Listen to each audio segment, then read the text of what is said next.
And so I reached out to a friend of mine who had a mindfulness practice, and perhaps unsurprisingly he said, why don't you try a mindfulness retreat?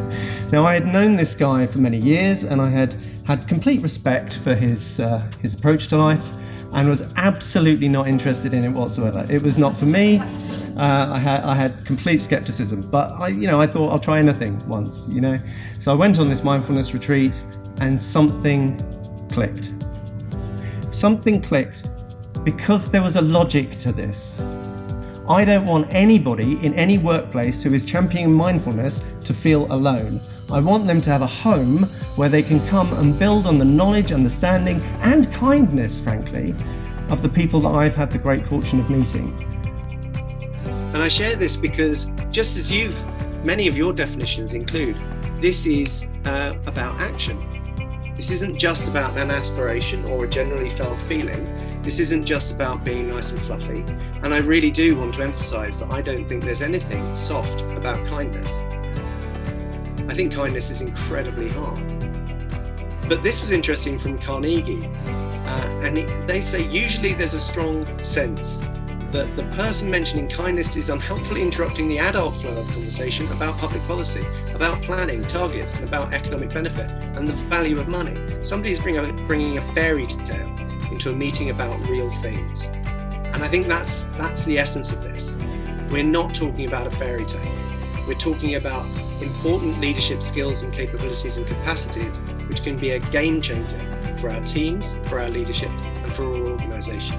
But it's still perceived by some as being a fairy tale.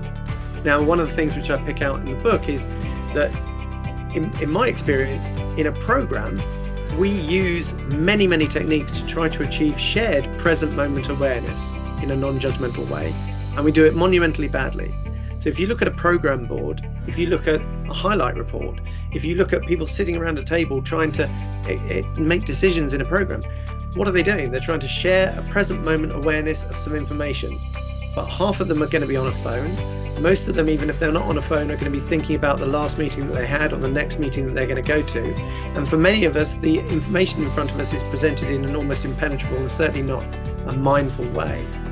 So when I saw this definition, it really resonated for me that program management actually could be a mindful practice. This idea that mindfulness can be part of your daily life. So I come back to the point that for me, it was absolutely essential that mindfulness wasn't some esoteric journey. It had to be practical, it had to be pragmatic and grounded. This isn't left field, this isn't extraordinary. This should be the way that we run our businesses. And I've made the suggestion that my kids, they're 19 and 17. My daughter's act of rebellion at 19 is to think that mindfulness is fake news. That's fine. If that's a rebellion, I can live with that.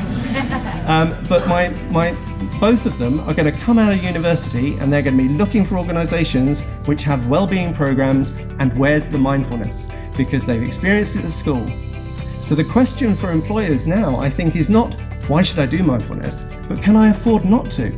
If I want to recruit the best people, if I want to help all my people to thrive and flourish, how do I get this mindfulness thing? How do I build on that? How do I embed it to my business?